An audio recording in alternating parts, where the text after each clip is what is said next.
আজকের আমার ভিডিও জবা ফুলের গাছ নিয়ে, কিন্তু একটু অন্যরকম। আজ কোনো খাবার দেওয়া বা পরিচর্যার কথা বলবো না।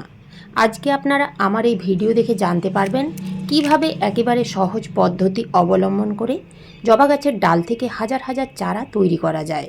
আপনারা এখানে দেখতেই পাচ্ছেন কাটিংগুলোর মধ্যে কিন্তু কুড়ি চলে এসেছে। আমার বাগানের বেশিরভাগ ফুল গাছ কাটিং থেকে চারা তৈরি। এখানে আপনারা যে বেলি ফুলের গাছগুলো দেখতে পাচ্ছেন এইগুলো কাটিং থেকে। এই যে এই জবা গাছটা দেখতে পাচ্ছেন, এই জবা গাছটাও কিন্তু কাটিং থেকেই তৈরি করেছি। এই যে এই বোগেনভেলিয়া বা বাগানবিলাস গাছটা দেখতে পাচ্ছেন, এই গাছটাও কিন্তু আমি কাটিং থেকে চারা তৈরি করেছি। প্রত্যেকটা ভিডিও আমার চ্যানেলে দেওয়া আছে। কোনো রকম ঝামেলা ছাড়া বা রুটিন হরমোন ছাড়া কিভাবে আপনারা জবা গাছে হাজার হাজার চারা তৈরি করতে পারবেন, এছাড়াও সেই চারাগুলো কিভাবে পটিং করতে হবে সবই জানতে পারবেন আজকের এই ভিডিওটির সাথে থাকলে। আজকে আমি এই ভিডিওতে 3টি পদ্ধতি অবলম্বন করে আপনারা কিভাবে খুব সহজে চারা তৈরি করতে পারবেন সবই জানতে পারবেন। তাই ভিডিওটি স্কিপ না করে পুরোটা দেখবেন। পুরোটা না দেখলে কিন্তু অনেক কিছুই জানতে পারবেন না। আপনারা অনেকেই কমেন্ট করেন আপনাদের জবা গাছের কাটিং বসিয়েছেন বা অন্যান্য যে কোনো গাছের ডাল থেকে কিছুতেই চারা তৈরি করতে পারছেন না। আজকের এই ভিডিওটি দেখে সেইভাবে যদি আপনারা কাটিং বসান তাহলে আপনারাও কিন্তু শুধু জবা গাছের কেন, রঙ্গন, গোলাপ, টগর সমস্ত রকম ফুল গাছের ডাল থেকে 100% চারা তৈরি করতে পারবেন। নমস্কার বন্ধুরা, আমি সোনালি আর আপনারা দেখছেন সোনালিস গার্ডেন। প্রথম পদ্ধতি, এই রকম পেন্সিল সাইজের বা তার থেকেও একটু সরু হলেও হবে, মোটামুটি 4 থেকে 5 ইঞ্চি সাইজ করে জবা গাছের বেশ কয়েকটা পুরনো ডাল, খুব পুরনো না হলেও হবে, তবে একেবারে নতুন নেবেন না, সেই রকম মিডিয়াম সাইজের ডাল কেটে নিতে হবে এবং নিচের দিকের পাতাগুলো ঠিক এইভাবে কেটে পরিষ্কার করে নিতে হবে। নিচের দিকে যদি পাতাগুলো রেখে দেওয়া হয় তাহলে কিন্তু ফাঙ্গাস লেগে কাটিং নষ্ট হয়ে যাবে। তাই এইভাবে নিচের দিকে যা কিছু পাতা থাকবে সবই কেটে বাদ দিতে হবে। প্রথম পদ্ধতিতে আমি এখানে নদীর বালিতে কাটিং বসাবো। নদীর বালি বেশ কয়েকবার ধুয়ে নিতে হবে এবং চেলে নিতে হবে। নদীর বালির মধ্যে বিভিন্ন ধরনের নোংরা থাকে, এছাড়াও বড় বড় পাথর থাকে, তো সেইগুলো চেলে ভালো করে ধুয়ে নিতে হবে এবং রোদ্রে শুকিয়ে নিতে হবে। তো এখানে দেখুন আমি একটা পাত্রের মধ্যে নদীর বালি নিয়েছি। পাত্রের নিচে অবশ্যই কয়েকটা হোল করে নিতে হবে। আমি এখানে একটা মগ ব্যবহার করছি, কেননা এই মগটা নষ্ট হয়ে গেছে, ফুটো হয়ে গেছে, তাই আমি এই মগের মধ্যে কাটিংগুলো বসিয়ে দিচ্ছি। আপনারা মাটির পটেও কাটিং বসাতে পারেন। কয়েকটা হোল করে নেওয়ার পরেই কোনো রকম রুটিং হরমোন ছাড়াই প্রত্যেকটি কাটিং এইভাবে পুঁতে দিতে হবে, মোটামুটি 1 থেকে 1.5 ইঞ্চির মতো, এবং গোড়াগুলো একটু চিপে দিতে হবে যাতে কাটিংগুলো না নড়ে যায়। এবার একটা পাত্রে কিছুটা পরিমাণ জল নিয়ে তাতে সামান্য একটু ফাঙ্গিসাইড দিয়ে ভালো করে গুলে নিয়ে পুরোটাই আস্তে আস্তে দিয়ে দিতে হবে। এমনভাবে দিতে হবে যেন বালির নিচ পর্যন্ত সেই ফাঙ্গিসাইড গোলা জল পৌঁছে যায়। এখন এই কাটিংগুলো আপনারা কোথায় রাখবেন? কাটিংগুলো কিন্তু কখনোই ডাইরেক্ট সূর্যের আলোতে রাখা যাবে না, ইনডাইরেক্ট আলোতে রাখতে হবে। তো আপনারা কোনো বড় গাছের নিচে রাখতে পারেন কিংবা জানালার ধারেও রাখতে পারেন, কিন্তু খেয়াল রাখবেন যেন সেই জানালার মধ্যে ডাইরেক্ট সূর্যের আলো না আসে। সব থেকে ভালো হবে যদি আপনাদের কোনো শেড এরিয়া থাকে সেই রকম জায়গায় রাখতে, সেখানে সূর্যের ডাইরেক্ট আলো পাবে না কিন্তু খুব ভালোভাবে আলো বাতাস চলাচল করতে পারবে। তবে অন্ধকার জায়গায় একেবারে রাখবেন না। 47 দিন পরে কাটিংয়ের রেজাল্ট দেখুন। গাছের পাতা বেশ বড় হয়ে গেছে, আরও অনেক বেশি পাতা গজিয়েছে এবং কাটিংগুলোর মধ্যে কিন্তু কুড়ি চলে এসেছে। 2-1টা কুড়ি ঝরেও গেছে। তবে কাটিংগুলো বসানো হয়ে গেলে আপনাদের কিন্তু জলের দিকটা খেয়াল রাখতে হবে। বালি যেন একেবারে শুকনো হয়ে না যায়, তা না হলে কাটিং শুকিয়ে যাবে। বালির উপরিভাগ যখনই দেখবেন শুকিয়ে গেছে জল দেবেন, তবে এমনভাবে জল দেবেন যেন কাটিংগুলো নড়ে না যায়।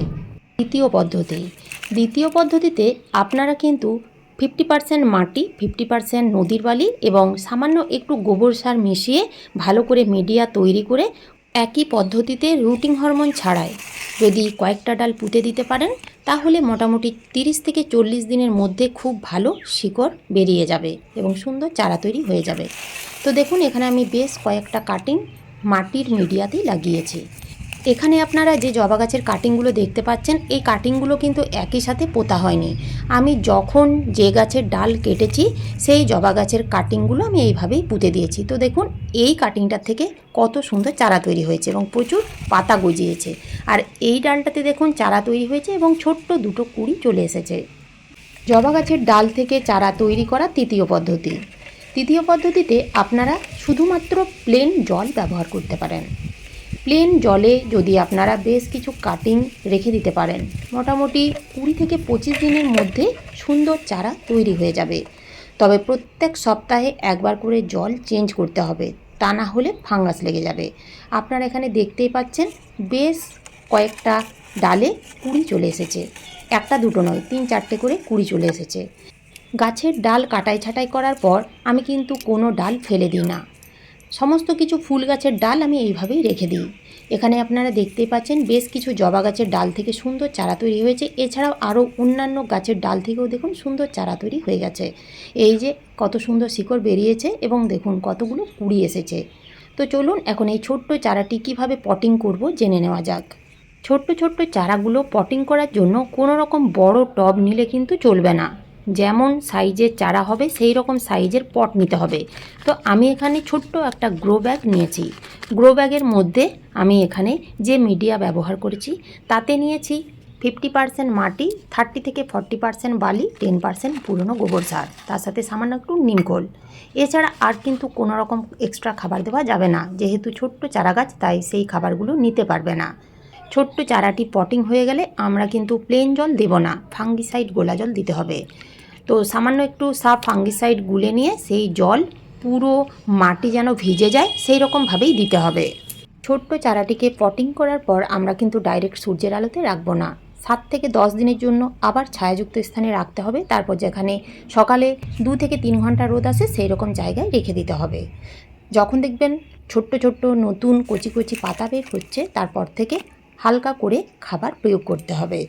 বন্ধুরা, আমি কিন্তু এখানে সব চারাগুলো বের করে দেখালাম না, কেননা এখন তো আমার এত জায়গা নেই পটিং করার মতো, সেই জন্য আমি এখানে এইভাবেই রেখে দিলাম। এভাবে আপনারা 2-3 মাস রাখতে পারেন, তাতে কোনো রকম কাটিংয়ের ক্ষতি হবে না, বরং আরও অনেক বেশি ভালো শিকড় বের হবে। যতদিন খুশি আপনারা কিন্তু রাখতে পারেন। তাড়াহুড়ো করে খুব কম সময়ের মধ্যে কাটিংগুলো তুলে দেবেন না এবং বারবার নাড়ার চেষ্টা করবেন না, তাহলে কিন্তু কাটিং থেকে চারা তৈরি হবে না। এই একই পদ্ধতি অবলম্বন করে আমি দেখুন স্থলপদ্ম গাছের ডাল থেকে কত সুন্দর চারা তৈরি করেছি। শুধুমাত্র কয়েকটা ডাল জলের মধ্যেই রেখে দিয়েছিলাম, তো দেখুন কত শিকড় বেরিয়েছে। এছাড়াও বালির মধ্যেও বেশ কিছু কাটিং পুঁতে দিয়েছিলাম, তো দেখুন বালিতে কত সুন্দর চারা তৈরি হয়েছে। এইভাবে আপনারা বালিতে বেশ কিছু নয়নতারা গাছের ডাল কেটে পুঁতে দিন, তাহলেই দেখবেন মোটামুটি 20 থেকে 25 দিনের মধ্যে এত সুন্দর চারা তৈরি হয়ে যাবে। আপনারা অনেকে আমাকে কমেন্ট করেছেন নয়নতারা গাছের ডাল থেকে কিছুতেই চারা তৈরি করতে পারছেন না, কিন্তু বিশ্বাস করুন নয়নতারা গাছের ডাল থেকে খুব সহজে চারা তৈরি করা যায়। এছাড়াও এখানে দেখুন ছোট্ট একটা প্লাস্টিকের গ্লাসে মাধুরীলতার ছোট্ট একটা লিকলিকে ডাল পুঁতে দিয়েছিলাম, তো দেখুন কত সুন্দর শিকড় বেরিয়েছে।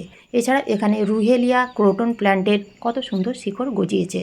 তো এই 3টি পদ্ধতি অবলম্বন করে আপনারা জবা, রঙ্গন, টগর, নয়নতারা, গোলাপ যে কোনো গাছের ডাল পুঁতে দেখুন বা এই পদ্ধতিগুলো অবলম্বন করুন, দেখবেন 100% চারা তৈরি হবে।